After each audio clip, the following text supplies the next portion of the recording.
오늘 하나님께서 주신 말씀은 창세기 4장 8절부터 26절까지 말씀입니다. 창세기 4장 8절부터 26절인데 8절부터 15절까지 그리고 25절, 26절 그렇게 읽도록 하겠습니다. 우리 8절부터 15절까지 먼저 교독합니다.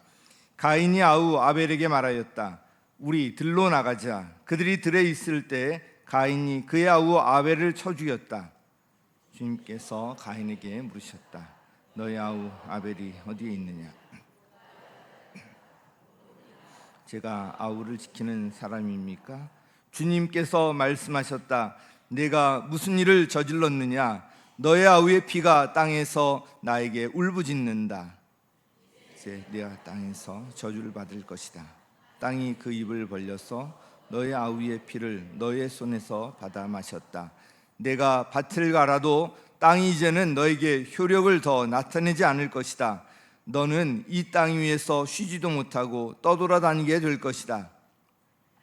주님께 말씀드렸다. 이 형벌은 제가 짊어지기에 너무 무겁습니다. 오늘 이 땅에서 저를 쫓아내시니 하나님을 뵙지도 못하고 이 땅 위에서 쉬지도 못하고 떠돌아다니게 될 것입니다. 그렇게 되면 저를 만나는 사람마다 저를 죽이려고 할 것입니다. 주님께서 그에게 말씀하셨다. 그렇지 않다. 가인을 죽이는 자는 7갑절로 벌을 받을 것이다. 주님께서는 가인에게 표를 찍어 주셔서 어느 누가 그를 만나더라도 그를 죽이지 못하게 하셨다. 25절, 26절 우리 합독하겠습니다. 시작. 25절, 26절 시작. 아담이 자기 아내와 동침하였다. 마침내 그의 아내가 아들을 낳고 말하였다. 하나님이 가인에게 죽은 아벨 대신에 다른 씨를 나에게 허락하셨구나. 그의 아내는 아이의 이름을 셋이라고 하였다. 셋도 아이들을 낳고 아이의 이름을 에노스라고 하였다. 그때 비로소 사람들이 주님의 이름을 불러 예배하기 시작하였다. 아멘. 우리 창세기를 1장부터 이렇게 설교하고 있는데 오늘 설교는 5장까지 이제 포함을 하게 되겠습니다. 창세기에는 우주를 누가 만들고 어떻게 우주가 시작이 되었는지, 인간을 누가 어떻게 만들었는지, 창조 이후 우리 인간의 타락 과정, 또 그 이후 인류가 어떻게 되었는지, 인간에 대한 하나님의 마음과 약속이 무엇인지 이런 것이 기록되어 있고요. 아브라함을 비롯한 그 사람의 이야기가 하나님과의 관계 속에서 신앙의 관점에서 여러 다양한 모습으로 기록되어 있습니다. 창조와 그 후의 이야기를 통해서 그 속에 흐르는 하나님의 사랑, 그리고 인간의 정체성, 바로 우리 자신의 정체성을 발견할 수 있는데요. 창세기에 등장하는 인물들을 통해서 우리 자신, 나 자신을 들여다볼 수 있기도 합니다. 그래서 창세기는 아주 흥미진진하게 읽을 수가 있습니다. 아담과 하와의 범죄 이후에 임신과 해산의 고통을 크게 더하셨고, 하나님께서 반드시 죽는다고 말씀하신 대로 아담과 하와가 결국 죽게 되지만, 하나님께서는 아담과 하와를 통해서 인류를 계속 이어가셨습니다. 지난 시간에 살펴본 것처럼 아담과 하와를 통해서 가인과 동생 아벨이 태어났고요. 가인은 밭을 가는 농부가 된 반면에 아벨은 양을 치는 목자가 되었습니다. 세월이 지난 뒤에 그들이 하나님께 제물을 바쳤는데, 하나님께서는 아벨과 그가 바친 제물은 반기셨지만 가인과 그가 바친 제물은 반기지 않으셨습니다. 이에 화가 나서 얼굴빛까지 달라진 가인을 향해서 하나님께서는 가인 속에 있는 죄의 문제를 지적하시면서 가인에게 죄를 다스릴 것을 말씀하셨습니다. 자, 이렇게 말씀하셨다면 가인이 어떻게 해야 했을까요? 질문이에요. 1번, 더 화를 내고 신경질을 낸다. 2번, 자신을 돌아보고 회개한다. 정답 2번 있습니다. 그런데 가인은 그렇게 하지 않았어요. 하나님 앞에서 회개하고 다시 바르게 제물을 바쳐야 했지만 그러지 않았습니다. 오늘 본문을 보면 안타깝게도 그는 분노하면서 죄의 지배를 받게 됩니다. 그리고 그의 분노가 동생 아벨을 향하게 됩니다. 8절 같이 읽겠습니다. 시작. 가인이 아우 아벨에게 말하였다. 우리 들로 나가자. 그들이 들에 있을 때 가인이 그의 아우 아벨을 쳐 죽였다. 자, 여기 들로 나가자. 가인은 이미 동생을 죽일 의도를 갖고 있었습니다. 쳐 죽였다. 굉장히 아주 심한 말인 것 같은데 짧은 말이지만 여기에 가인의 분노가 담겨 있습니다. 가인은 그 분노를 다스리지 못했고요. 결국 동생을 죽이는 큰 죄를 저지르고 말았습니다. 가인이 화를 내고 분노한 것은 아벨에 대한 시기심 때문이었을 것입니다. 하나님께 바쳤던 그 제물을 거절당한 후에 아벨의 존재는 가인에게는 눈의 가시였을 것입니다. 그러나 하나님께서 죄를 다스리라고 말씀하셨을 때 가인은 자신을 돌아보아야 했습니다. 하지만 가인은 아벨에 대한 시기심과 그로 인한 분노로 가득 차서 모든 문제의 책임을 아벨에게 돌리고 말았습니다. 이것은 마치 아담이 죄의 책임을 하와에게 전가하고요, 또 하와 역시 뱀에게 전가하고 있는 모습과 마찬가지입니다. 다른 사람을 시기하고 책임을 전가하는 것은 바로 죄의 결과인 것입니다. 9절 말씀 함께 읽습니다. 시작.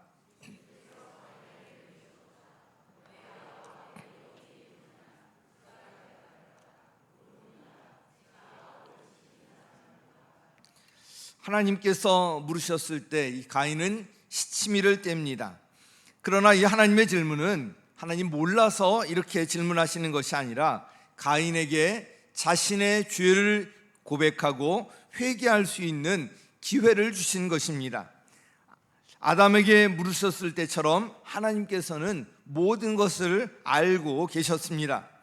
그러나 안타깝게도 가인은 스스로 이 소중한 회개의 기회를 그냥 차버리고 말았습니다. 너의 아우 아벨이 어디에 있느냐? 이런 질문을 하셨을 때 깨닫고 하나님, 제가 잘못했습니다. 뭔가 고백하며 회개하고 나가야 될 텐데 뻔뻔스럽게도 모릅니다. 제가 아우를 지키는 사람입니까? 이러면서 시치미를 잡아떼고 있는 것을 볼 수가 있습니다. 이제 하나님께서 말씀하십니다. 10절 11절 같이 읽습니다. 시작.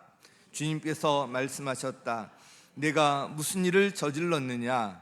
너의 아우의 피가 땅에서 나에게 울부짖는다. 이제 내가 땅에서 저주를 받을 땅이 그 입을 벌려서 너의 아우의 피를 너의 손에서 받아 마셨다. 너의 아우의 피가 땅에서 나에게 울부짖는다. 레위기 17장 11절에 나와 있는 것처럼 육체의 생명은 피에 있고요, 피는 곧 생명을 뜻합니다. 생명의 주인은 생명을 창조하신 하나님이십니다. 그러므로 생명을 해하는 것은 하나님께 반항하는 죄이고요, 창조주 하나님의 창조 질서, 이 주권을 거역하는 것입니다. 타인을 죽이는 것과 또 자살과 이걸 어떻게 이제 구분하지 못하는 분들 계신데, 자살도 사실은 마찬가지입니다. 여러분, 자살이 죄인가요? 자살, 형법상 우리 자살이 죄인가요? 저는 이제 법을 전공하면서 이 자살에 대해서 공부한 적이 있었는데, 형법상에서 사실은 이 자살을 명확히 죄라고 규정을 하고 있지만, 규정을 하지 않지만, 그러나 자살이 죄라는 것을 전제로 하는 그런 이제 규정들이 있습니다. 바로 자살 교사죄, 자살 방조죄. 자살이 죄가 아니라면 이런 죄를 벌할 이유가 없습니다. 자살은 그 사람 벌할 사람이 이미 없기 때문에 이 형벌을 면할 뿐인 것이지, 그걸 전제로 한 자살 방조죄, 자살 교사죄 여전히 처벌받고 있습니다. 타인의 생명이건 자신의 생명이건 생명의 주인은 하나님이십니다. 그러므로 타인의 생명이든 자신의 생명이든 생명을 해하는 것은 하나님 앞에서 죄라는 것입니다.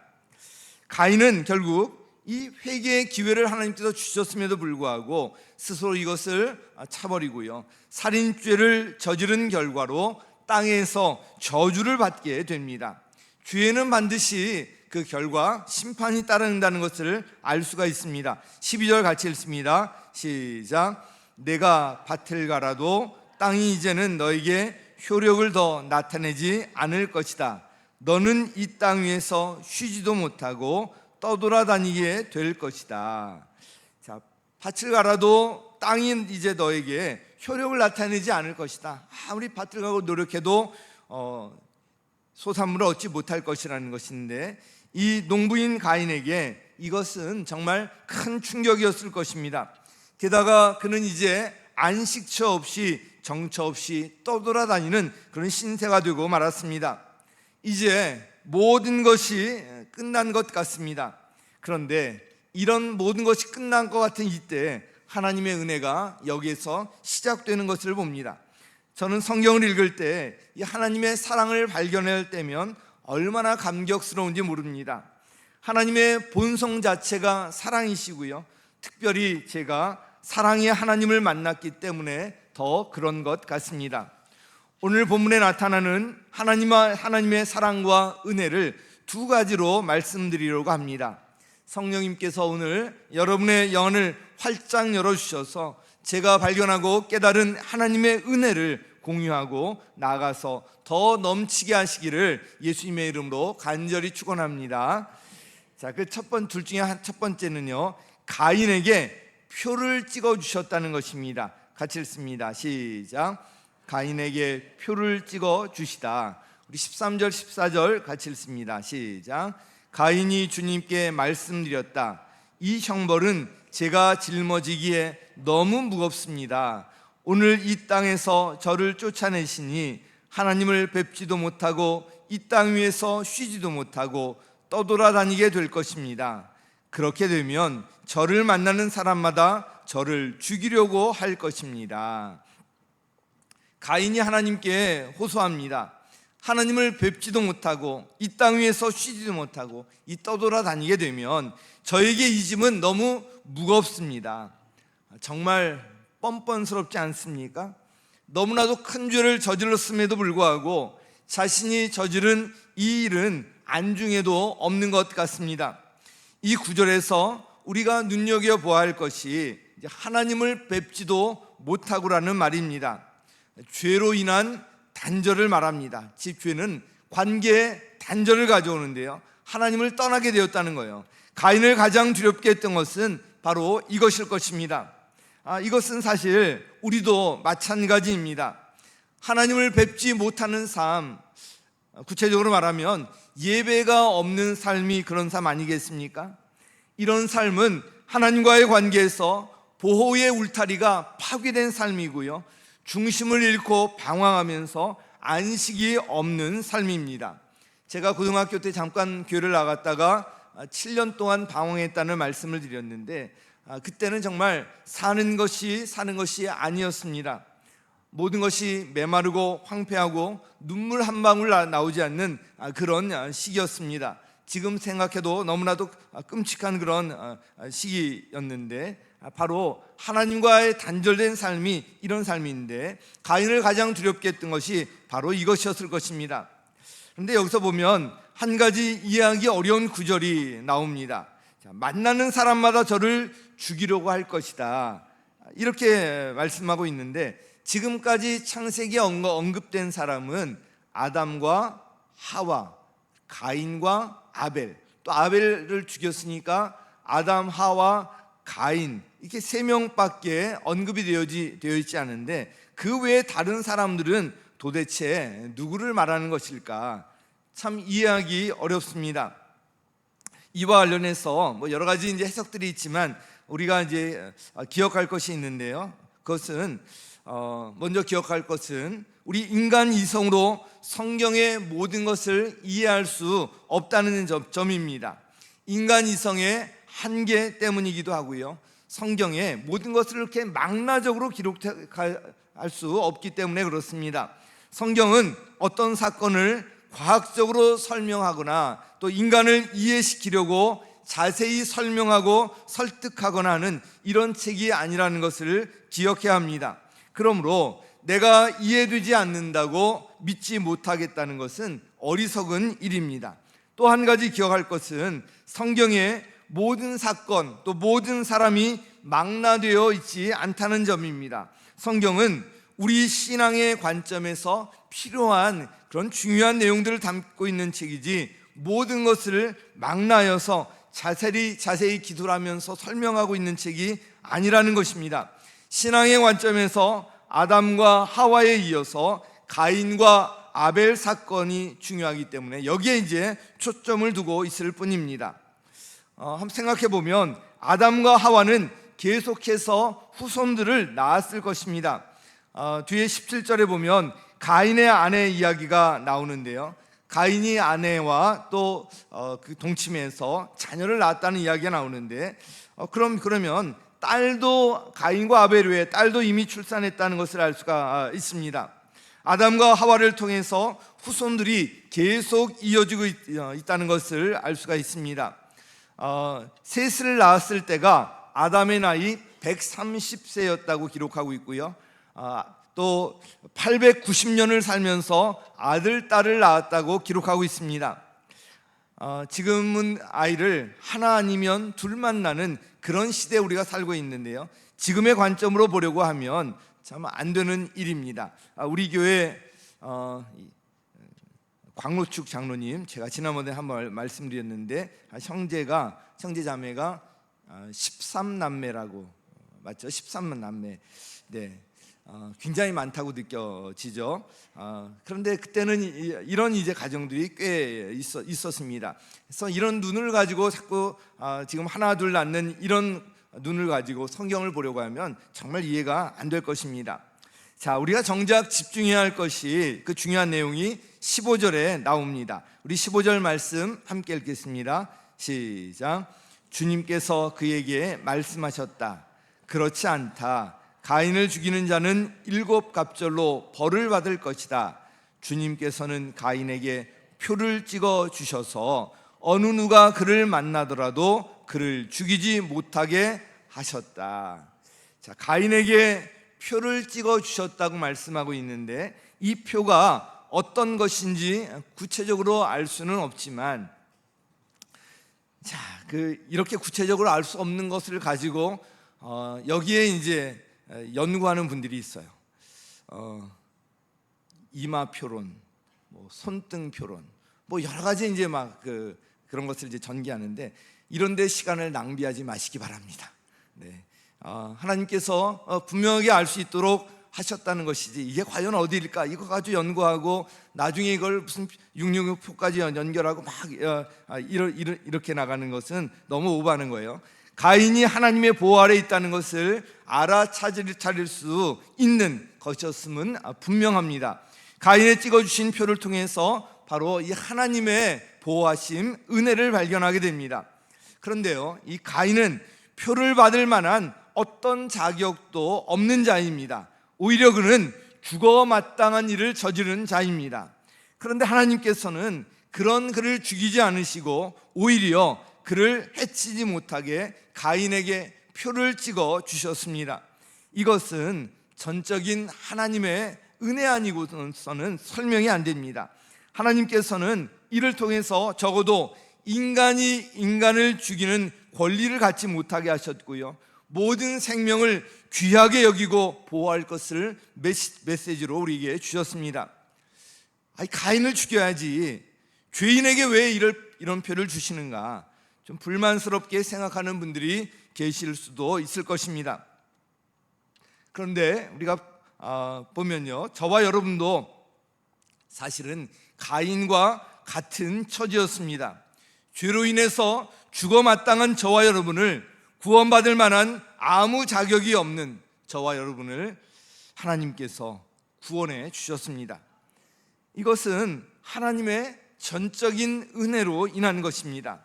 그 사랑과 은혜를 확증한 사건이 바로 예수 그리스도의 십자가인 것입니다. 그래서 로마서 5장 8절 말씀 기억하시죠? 그러나 우리가 아직 죄인이었을 때, 우리가 의인도 아니고 구원받을 만한 자격이 있는 것도 아니고 죄인이었을 때 그리스도께서 우리를 위하여 죽으셨습니다. 이리하여 하나님께서는 우리들에 대한 자기의 사랑을 실증하셨습니다. 실제로 확증해 주셨다는 것입니다. 하나님의 사랑과 은혜 아니고서는 이 십자가 사건, 우리를 구원하신 이 일이 이해가 되지 않습니다. 그러나 실제로 일어난 사건이고 우리가 바로 그 은혜 안에 있다는 것입니다. 자, 이어서 우리 17절 말씀 같이 읽겠습니다. 시작. 가인이 자기 아내와 동침하니 아내가 임신하여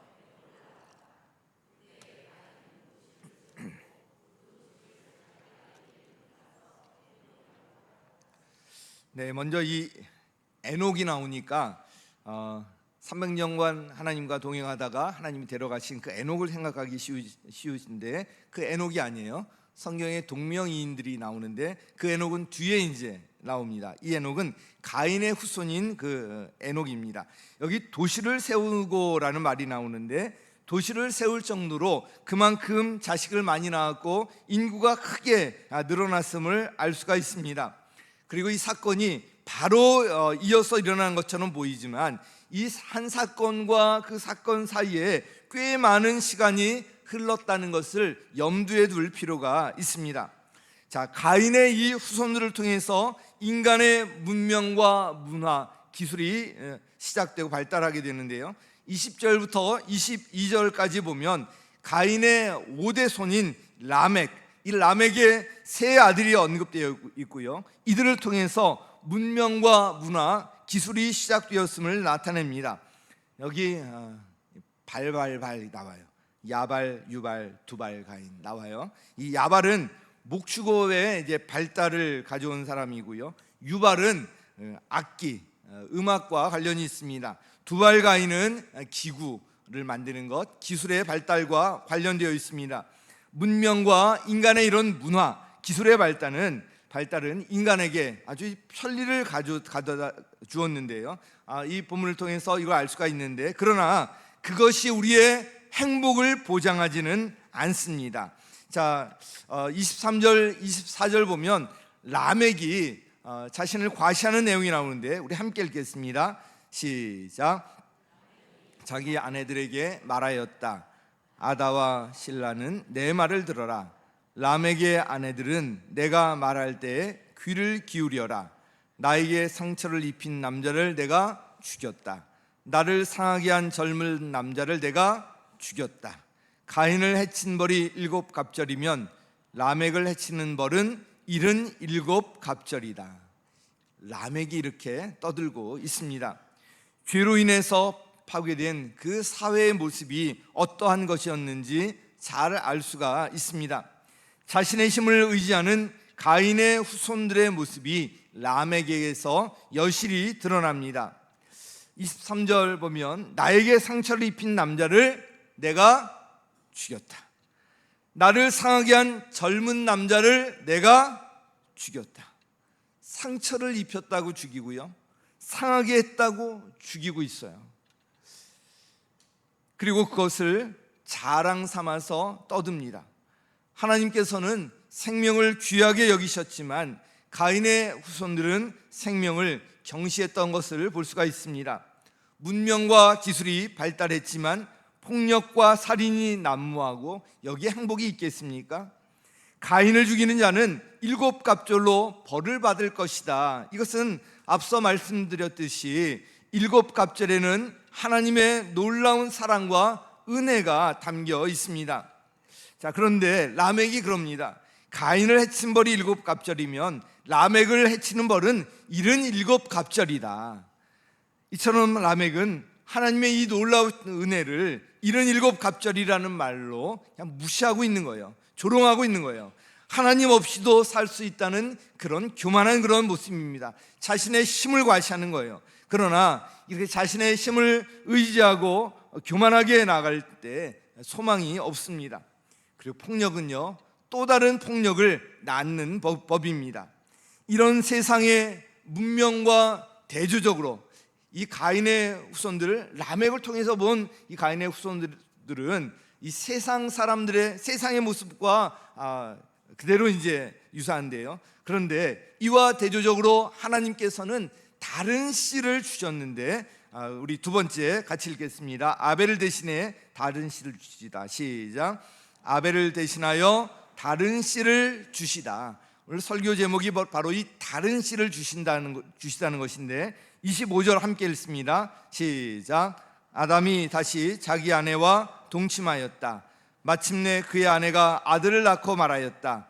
하나님이 가인에게 죽은 아벨 대신에 다른 씨를 나에게 허락하셨구나. 그의 아내는 아이의 이름을 셋이라고 하였다.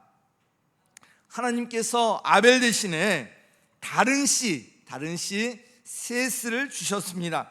셋이란 이름에는 허락하다 이런 뜻이 있는데요, 하나님께서 주셨다는 것입니다. 하나님께서는 셋을 주심으로써 말도 안 되는 사건으로 아벨을 잃은 하와를 위로하셨습니다. 우리가 믿는 하나님은 상한 마음을 위로해 주시는 위로의 하나님이심을 믿으시기 바랍니다. 셋을 주셨다는 거에 놀라운 은혜가 담겨 있습니다.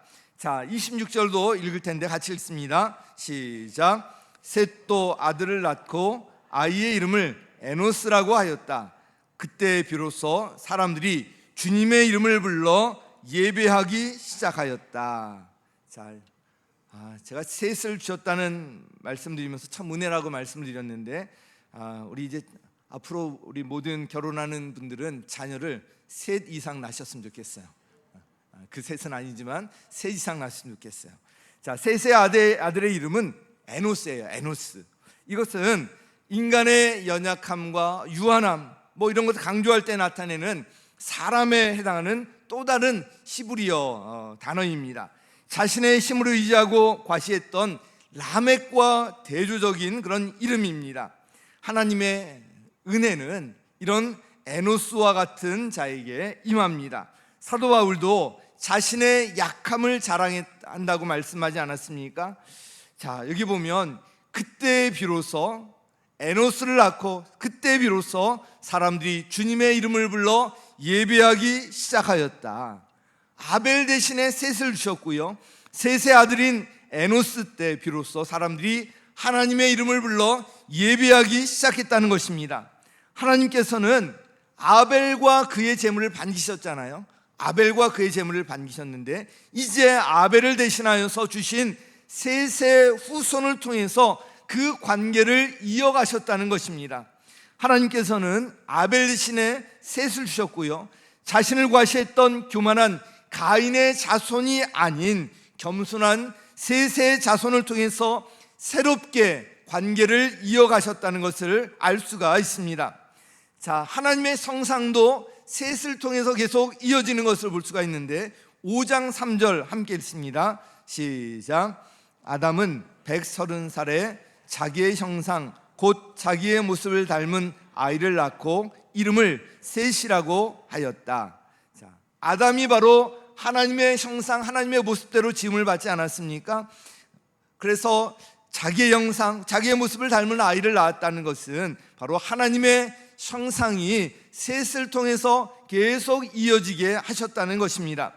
5장 24절 이어서 보겠습니다. 시작. 에녹은 하나님과 동행하다가 사라졌다. 하나님이 그를 데려가신 것이다. 지금 이것이 셋의 후손들 이야기입니다. 여기 나오는 에녹, 앞에 말씀드렸던 에녹과 동명이인이고요, 이 에녹은 하나님과 동행하다가 사라진, 하나님께서 그대로 데려가신 그런 사람입니다. 에녹은 하나님과 동행하다가 그대로 천국으로 갔는데요, 그래서 에녹을 죽지 않고 영생하는 영생의 첫 그림자라고 이야기하는 것입니다. 자, 또 한 구절 볼 텐데 5장 29절 같이 읽겠습니다. 시작. 그는 그 아들 이름을 노아라고 짓고 말하였다. 주님께서 저주하신 땅 때문에 우리가 수고하고 고통을 겪어야 하는데 이 아들이 우리를 위로할 것이다. 자, 이 노아에 대한 이야기 잘 아시죠? 이 4장에 4장까지 보면 가인의 후손들 이야기가 쭉 나오고요, 문명, 문화 그런 이야기가 딱 나오는데 5장부터 보면 아벨 대신해 주신 셋에 대한 자손의 이야기가 쭉 족보가 쭉 나오는 것을 볼 수가 있습니다. 그래서 여기에 하나님과 동행하다가 하나님께서 그대로 데려가신 에녹이나 나중에 하나님께 순종해서 방주를 만들어서 구원받은 이 노아나 다 셋의 후손입니다. 바로 아벨 대신에 다른 씨 셋을 주셔서 하나님의 형상을 계속 이어가는 것을 볼 수가 있습니다. 지금도 보면요, 이 세상은 가인의 후손들이 살아가는 모습대로 살아가고 있다면요, 우리 여기에 계신 분들은 바로 또 다른 씨인 셋의 자손으로 이렇게 살아가고 있고요, 셋의 자손을 통해서 그 쭉 족보를 통해서 오신 분이 바로 예수 그리스도이신 것입니다. 자, 요한복음 3장 16절 우리가 잘 아는데 같이 읽도록 하겠습니다. 시작. 하나님께서 세상을 이처럼 사랑하셔서 외아들을 주셨으니 이는 그를 믿는 사람마다 멸망하지 않고 영생을 얻게 하려는 것이다. 아멘. 하나님께서는 여전히 저와 여러분을 사랑하시고 세상을 사랑하시고 그래서 외아들 예수 그리스도를 이 땅에 보내주셨는데, 그 예수 그리스도는 성령으로 잉태되신 또 다른 씨입니다. 다른 씨를 통해서 계속 이 구원의 역사를 이루어 가시는데, 바로 예수 그리스도를 이 땅에 보내주신 것은 그를 믿는 사람마다 멸망하지 않고 영생을 얻게 하려는 것이다. 그래서 예수님께서 이 땅에 오신 것은 우리로 하여금 영생을 얻게 하려는 것이라는 것, 여러분 믿으십니까? 우리에게는 영생이 있어요. 그래서 이 땅에서의 우리의 죽음은 끝이 아니에요. 끝이 아닙니다. 그것은 이 땅에서의 죽음은 끝이 아니라 영생에 들어가는 관문일 뿐인 거예요. 이제 영생의 시작이 바로 우리의 죽음이라는 거예요. 지난번에 그 최영기 목사님, 가정교회를 처음 시작하신 최영기 목사님의 사모님 최순 사모님이 정말 오랫동안 이 암으로 투병을 하셨는데, 정말 암을 안고 있으면서 건강하게 사시다가 결국은 이제 마지막에 2년 전인가 주님 앞으로 이제 가시게 되었는데, 이 최순 사모님이 평소에 이런 이제 유언을 하셨습니다. 내 장례식 때는 사람들에게 자기가 갖고 있는 옷 중에서 가장 화려한 옷을 입고 장례식에 참석하게 해달라. 우리가 보통 검은색 옷 많이 입는데 가장 화려한 옷을 입고 그 이유가 뭐냐면, 내가 지금 천국에 가서 천국 환송 잔치인데 가장 화려한 옷을 입고 오라는 이야기도 하셨고요. 그리고 그때 부를 찬양도 미리 정해 주셨습니다. 내 장례식 때는 이 찬양을 좀 불러달라. 그렇게 이야기하셨습니다. 최순 사모님의 그 장례 예배에 직접 영상으로 참여를 했었는데 너무나도 참 은혜가 되었습니다. 정말 천국에 대한 소망이 넘치고요, 천국으로 황송하는 그런 기쁨이 넘쳤습니다.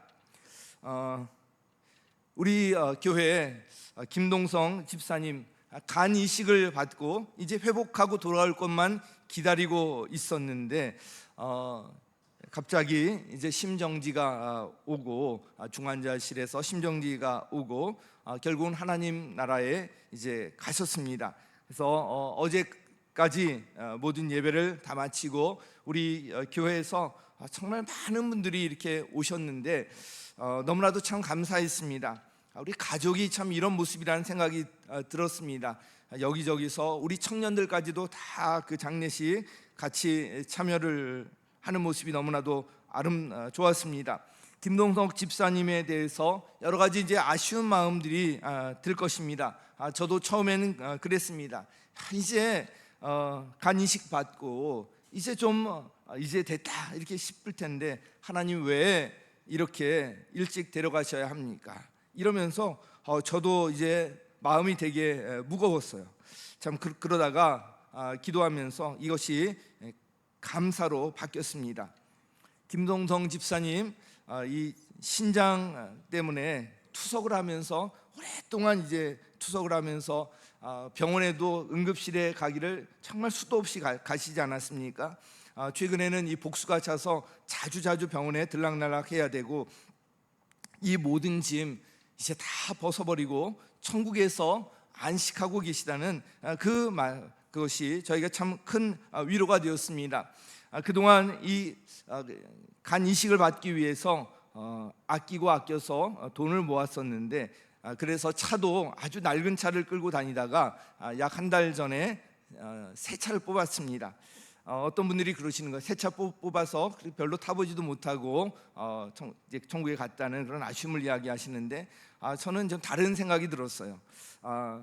계속 그렇게 간 것이 아니라 그래도 새 차를 뽑아서 한 달이라도 새 차를 타는 기쁨을 누려보고 참 간 것이 감사했습니다. 간 이식을 받는 것이 평생의 참 소원이었는데, 간 이식을 받고서 얼마나 참 기뻤겠습니까? 그 기쁨을 누리고 잠시라도 누리고 이제 갔다는 그 생각이 참 감사했고요. 그리고 인생을 세상에서 얼마든지 살 수가 있었겠지만, 그러나 하나님께서 그를 사용하셔서 우리 교회 사무간사로 좀 일하게 하시고, 사무간사로 처음 왔을 때 굉장히 건강이 안 좋았거든요. 이 지팡이를 짚고 간신히 다녀야 되는 그런 상황이었는데, 우리 교회에서 일을 시작한 이후에 정말 건강이 좋아지고요. 정말 많은 그런 일들을 했는데, 하나님 앞에서 이런 흔적을 남기고 갔다는 것이 또한 감사했습니다. 우리가 생각하는 것처럼 그런 안타까움, 아쉬움, 아마 천국에서 김동성 집사님은 주님 품에서 이 모든 짐을 다 벗어버리고 새 차를 뽑았던 그 기쁨이나 또 간 이식을 받았을 때 그 잠시 누렸던 기쁨과는 비교되지 않는 영원한 그런 기쁨을 지금 누리고 계실 것입니다. 그리고 우리를 향해서도 또 이런 주님 안에서 정말 의미 있게 살아가기를 간절히 바라고 계실 것입니다. 이 감사가 오니까 제가 그런 마음이 드는 거예요. 참 우리에게 영생이 있고 참 하나님의 은혜로 영생의 선물을 주셨는데, 이 땅에 집착하면서 바쁘다는 핑계로 영적인 일에 같이 못하는 것, 이것은 참 아닌 것 같다. 그래서 제가 김동성 간사님 워낙 일이 많으니까 예배 때도 가만히 있지를 못하시는 거예요. 계속 돌아다니면서 이것 살피고 저것 살피고, 그래서 제가 그런 이야기를 했거든요. 좀 다니지 말고 자리에 앉아서 예배에 집중하세요. 예배에 집중해서 제대로 예배를 좀 드리세요. 그래서 예배가 굉장히 중요하기 때문에 제가 그 이야기를 했었는데, 그게 또 저에게 너무나도 감사했어요. 그리고 111 중보기도 거기 억지로라도 이름을 넣어서 이 1시간이라도 이 시간에 가서 기도에 집중하세요. 제가 그랬던 것도 굉장히 감사하게 생각이 되는 거예요. 내가 이걸 더 강하게 좀 이야기할 거라는 그런 생각이 들었습니다. 그래서 제가 이번 일을 겪으면서 우리 성도님들에게도 같은 말씀을 드리고 싶습니다. 우리 예배에 정말 예배자가 되어서 한 번 예배를 드리더라도 온전한 예배를 드리시기 바랍니다. 이 예배가 우리가 드리는 마지막, 이 땅에서의 마지막 예배가 될 수도 있습니다. 우리 인생이 언제 어떻게 될지 아무도 알지 못합니다. 한 번 예배를 드려도 정말 최선의 예배를 하나님 앞에 올려드렸으면 좋겠습니다. 그래서 정말 급한 일 아니면 예배 시간에 왔다 갔다 하지 마시고요, 예배 시간에 온전히 집중하시고 다른 생각하지 마시고 온전히 하나님께 모든 것을 집중하시고, 찬양과 기도와 말씀과 이 모든 것, 정말 내 인생에서 가장 최선의 예배를 드렸다, 이런 마음으로 예배를 드리시기 바랍니다. 그리고 아직 예수님을 영접하지 않은 분들 더 미루지 마시고요, 우리 예수 영접 모임에 있지 않습니까? 다음 주에도 있습니다. 빨리 들어와서 예수님 영접하시기 바랍니다. 그리고 우리 예수님 영접한 분들에도 아직 저와 그렇게 만나지 않은 분들 좀 확인하는 그런 시간을 꼭 가지시기 바랍니다. 가지시고요, 침례를 미루고 있는 분들 미루지 마시고 침례 바로 받으시기 바랍니다.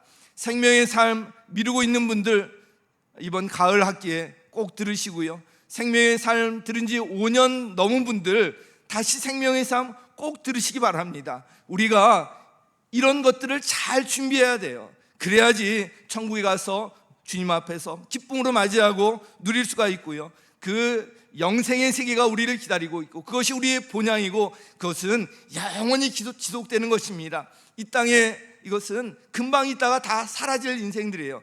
영원한 세계, 영생에 비하면 이 땅에서의 우리의 삶은 한 점에도 지나지 않습니다. 우리 영생을 선물로 주신 이 귀한 것, 우리가 이 땅에서도 누릴 뿐만 아니라 천국에서 누릴 것을 준비하면서 살아가시기를 예수 그리스도의 이름으로 간절히 축원합니다.